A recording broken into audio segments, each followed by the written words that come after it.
tous, c'est encore Stéphanie. Donc je vous rappelle mon site internet pour ceux qui ne me connaissent pas, www.stephanieward.fr.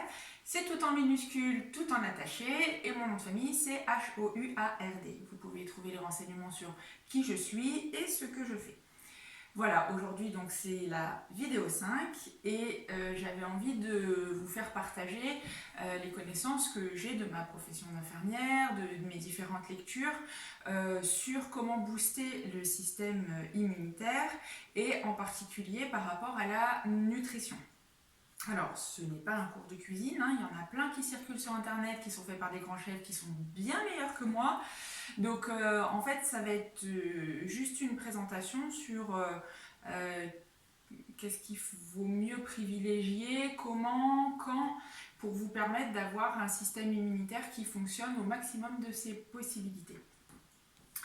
Alors, la première chose, je suis vraiment désolée, mais je vais commencer par un ne pas. Ou mieux vaut pas. Il y a des choses qui encrassent notre organisme, vous le savez. Je vais juste me contenter de le rappeler. Je suis mal placée, je ne suis pas dans les baskets de chacun pour savoir pourquoi vous faites ça et pour vous donner des conseils pour ne plus le faire.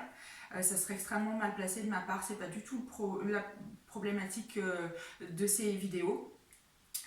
Juste pour vous le rappeler, pour vous le dire, voilà, le tabac, hein, c'est pas bon pour votre système immunitaire, pour votre corps en général.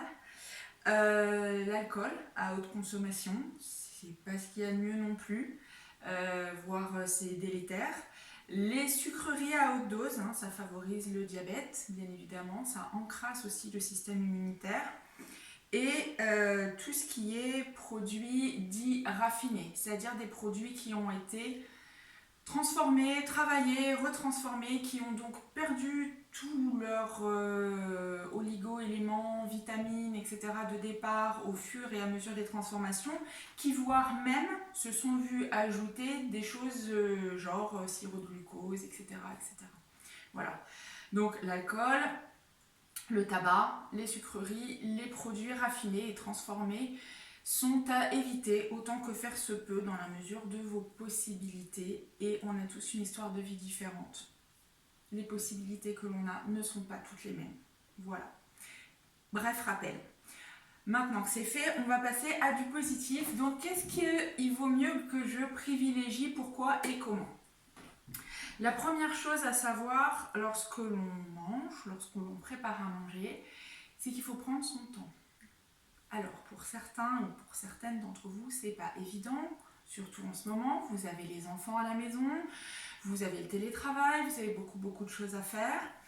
Et ben, contrairement à ce que vous pensez, vous allez peut-être trouver une façon de faire plus rapidement tout en faisant moins vite. Je m'explique. Prendre le temps de préparer. Prendre le temps de préparer, ben, c'est simple, si vous avez vos enfants, votre compagnon sous la main, ben voilà, les carottes, les patates, les choux, vous pouvez en faire un petit atelier, vous faites ça tous ensemble, vous préparez tous ensemble. La cuisson. Plus un aliment cuit, plus il perd de ses qualités nutritives. Donc il vaut mieux le manger cru autant que possible. Si vous voulez le cuire, le mieux c'est de ne pas le saisir à haute température. Donc privilégiez les cuissons vapeur, privilégiez les cuissons basse température. L'avantage de ces deux cuissons-là, c'est que vous n'en avez rien à faire en fait en même temps.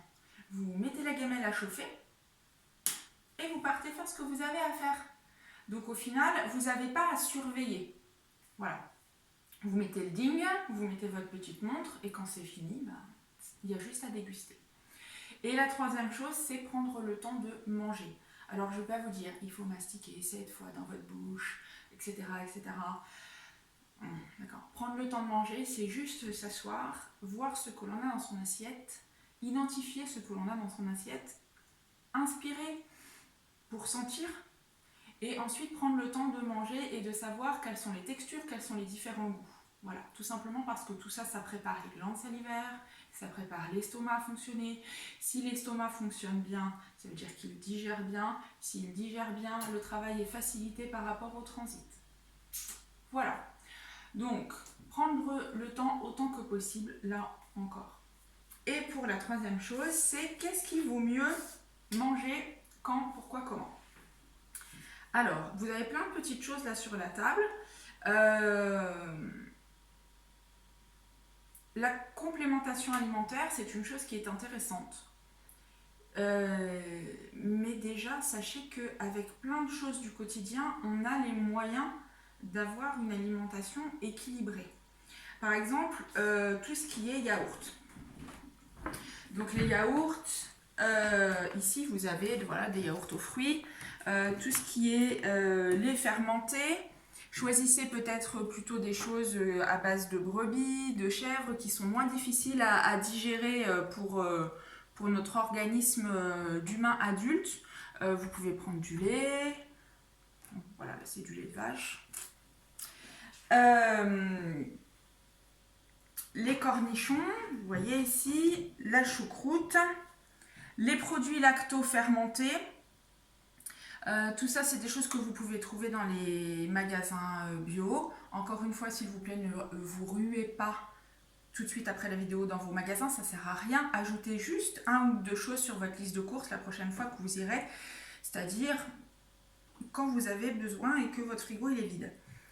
Qu'est-ce que c'est les probiotiques? En fait, c'est un mélange de micro-organismes vivants qui vont avoir un effet bénéfique en fait, sur la personne qui les ingère. Tout simplement parce que dans toute la zone du transit, c'est-à-dire depuis la bouche jusqu'à la sortie, vous avez des bactéries qui sont essentielles, dont il ne faut pas vous débarrasser parce que c'est ces bactéries-là qui aident à digérer les différents aliments et qui aident à les envoyer à travers la paroi de l'intestin aux différentes cellules. Ce sont des nutriments. Donc il ne faut pas vous débarrasser des bactéries en fait. Tout ce qu'il y a à l'intérieur, il y a des choses qui sont positives, qui sont même essentielles. Donc il faut les protéger et si vous n'en avez pas suffisamment, vous les apportez. Les apporter, c'est le rôle du probiotique. Donc on emmène des choses qui vont coloniser positivement l'intestin, en particulier l'intestin. Ensuite, on a tout ce qui est prébiotique. Ça, c'est des substances qui vont aller nourrir les bonnes bactéries. Donc c'est intéressant parce qu'on a vu que ces bactéries-là, elles étaient essentielles. Donc pour pas qu'elles dépérissent ou qu'il y ait un déséquilibre qui se fasse au profit des mauvaises bactéries, il faut nourrir les bonnes bactéries. Et donc avec les probiotiques, on a par exemple des choses comme des petits oignons, de l'ail, ça c'est intéressant. Vous avez des agrumes aussi, les graines de chia, je crois que j'en ai quelque part, peut-être pas. De l'orge, du lin, voilà, c'est du lin que j'ai. Toutes ces choses-là, en fait, vont vous aider justement à nourrir en fait vos bonnes bactéries pour mieux digérer. Et tout ce qui est mieux digéré est mieux assimilé. Mieux assimilé dans votre corps avec de meilleures défenses immunitaires. Donc, sur ces prébiotiques, voilà, on a à peu près ça. Oui, je vous ai dit la choucroute, le cornichon, voilà. Donc ça, c'est un petit peu les éléments intéressants que vous pouvez avoir par rapport à votre intestin, qui est, je vous le rappelle, votre deuxième cerveau. Donc qui va vous aider à équilibrer les bactéries et qui va faire en sorte que vos cellules soient bien nourries et donc soient plus fortes. Il y a d'autres petites choses que vous pouvez aussi privilégier, c'est tout ce qui est vitamines en ce moment. On a la chance d'avoir un petit peu plus de soleil, donc si vous avez la chance d'avoir un petit balcon ou d'avoir un petit jardin à l'extérieur de chez vous tout en restant confiné, n'hésitez pas, ouvrez les fenêtres, profitez des rayons du soleil, ça vous apporte de la vitamine de qualité. Vous avez aussi des vitamines A, donc la vitamine A on peut la trouver dans le beurre, on peut trouver dans les jaunes d'œufs, on la retrouve aussi dans les produits laitiers. Alors ça m'amène à une considération importante, c'est-à-dire que alors moi je suis une fervente adepte du bio et aussi de la consommation locale, voire ultra locale. Plus un produit est bien fait, plus ce qu'il vous apporte est de qualité. Je ne suis pas en train de dire que tous les produits que vous pouvez avoir au supermarché ne valent rien, ce n'est pas ce que je dis. Ce que je dis, c'est que les produits que vous avez dans vos producteurs locaux, chez vos producteurs locaux, sont déjà faits avec amour et en général ont beaucoup moins d'antibiotiques, de pulvérisation, de choses, de machins, de bidules. Et surtout, ils ont poussé dans la terre. Et ça fait une grande différence parce qu'au niveau des vitamines, tous les légumes qui vont pousser dans la terre seront de meilleure qualité. Toutes les céréales qui vont pousser dans la terre, qui n'est pas traitée mais qui est travaillée, vont être de meilleure qualité. N'oubliez pas que lorsqu'on mange de la viande, il mange aussi du fourrage, de l'herbe, etc. Donc essayez de voir par rapport à votre alimentation ce qu'il est meilleur pour vous. De revenir à des choses qui sont saines pour vous. Et aussi, vous voyez, là, au jour d'aujourd'hui, nous sommes confinés. Les courses, beaucoup d'entre vous peut-être les font dans les supermarchés où il y a encore du monde, où il y a encore des surfaces et des bactéries, on le sait, ça reste. Chez vos producteurs, vous avez la possibilité de rester facilement à 1,50 m de votre producteur. Il y en a beaucoup qui font des livraisons. En plus, vous faites marcher l'économie locale avec des gens qui sont également en souffrance. Voilà, ça c'était ma petite parenthèse personnelle. Voilà. Faites confiance à vos commerçants, à vos producteurs locaux. Ils vous connaissent, ils se connaissent, ils connaissent leurs produits et ils font des choses formidables. Voilà. J'en reviens à mes vitamines, parce que j'y avais dévié à cause de mes produits laitiers, parce que tout ça, ça vient de chez nous, à même pas 30 km. Vitamine C, donc vous avez tout ce qui est évidemment citron et orange, que vous pouvez retrouver effectivement dans des jus du commerce parce que c'est pas forcément facile d'avoir des citrons et des oranges en ce moment. Vous avez du cassis, les cassis, peut-être vous avez pu faire des provisions des étés précédents où vous achetez des petites confitures, des choses comme ça, là c'est pareil, ça vient de producteurs du coin. Le zinc c'est intéressant, vous le trouvez dans le bœuf, vous le trouvez dans le sésame grillé. Donc ça c'est des choses qui vont vous recharger en énergie, les vitamines, le zinc. Vous avez également des choses qui sont intéressantes par rapport aux protéines et aux vitamines, ce sont des graines germées. Alors là, moi j'ai pris ça parce que c'est facile, ça se consomme un peu plus longtemps, ça me permet d'en mettre sur mes salades, etc. Mais vous pouvez en avoir des fraîches dans les magasins bio par exemple.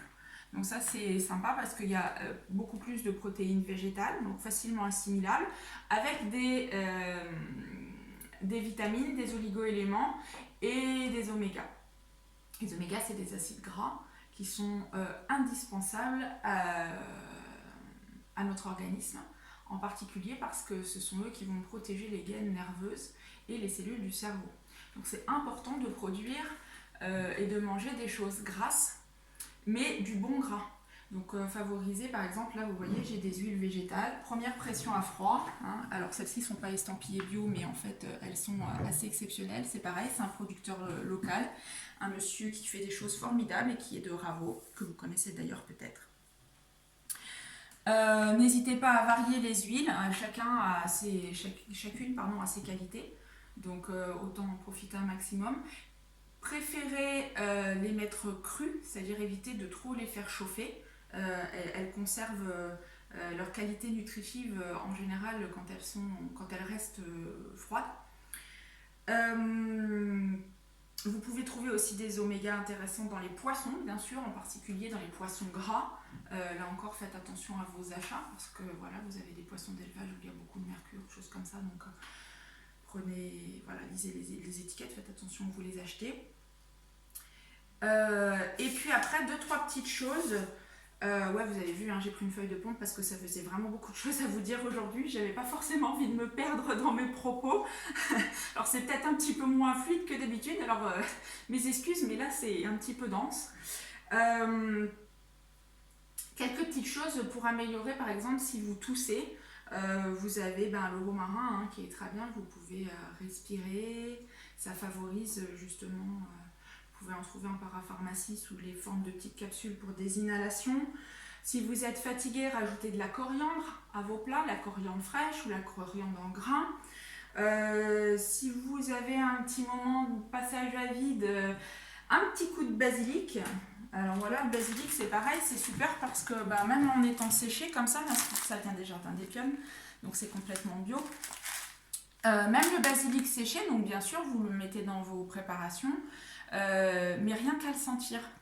Rien qu'à le sentir, le basilic, ça fait un effet fou. D'ailleurs, en huile essentielle, on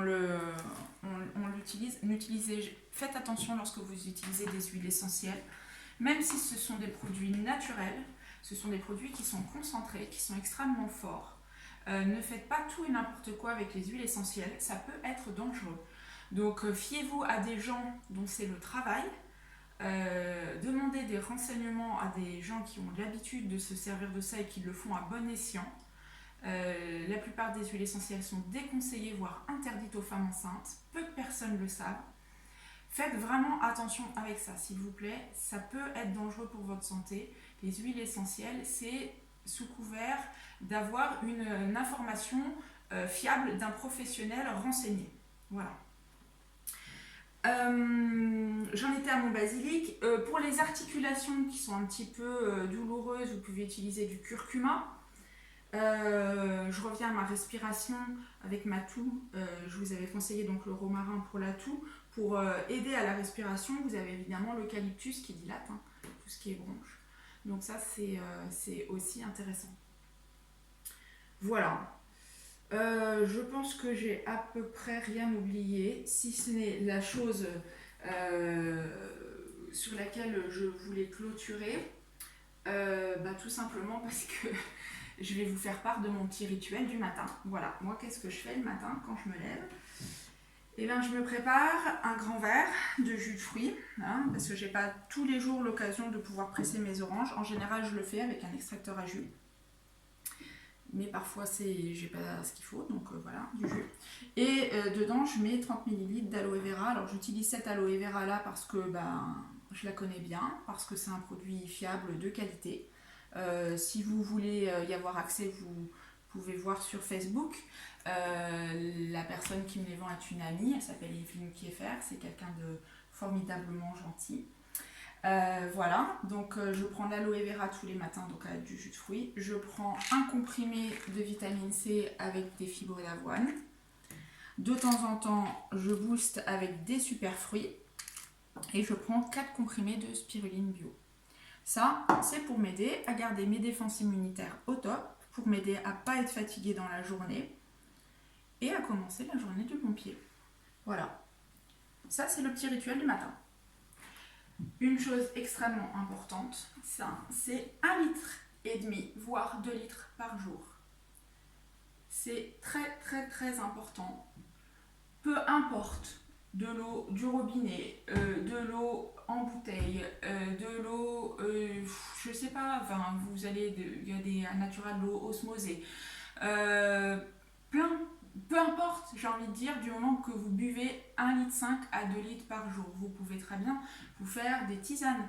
Profitez du romarin, de l'eucalyptus, faites-vous des tisanes, profitez-en. Voilà, hydratez-vous surtout, c'est hyper important. Voilà, la vidéo sur comment booster son système immunitaire avec la nutrition est terminée. Je fais un dernier petit astérix pour Aurélien des Flyers. Tu vois, j'ai encore mis ton beau t-shirt. Je te remercie, merci mille fois, t'es adorable. Et voilà, c'était important pour moi de te saluer. Merci Aurélien. S'il vous plaît, prenez soin de vous. S'il vous plaît, restez chez vous. C'est la meilleure façon de vous protéger, de protéger les vôtres, ceux que vous aimez, de protéger tous les gens qui sont aujourd'hui obligés d'aller travailler pour assurer le service minimum, voire le service maximum en ce qui concerne les soignants, les pauvres. Donc s'il vous plaît, vous avez la possibilité, vous, de rester chez vous, alors faites-le et protégez les autres. Voilà. Merci beaucoup. On se revoit très vite, bientôt. Merci.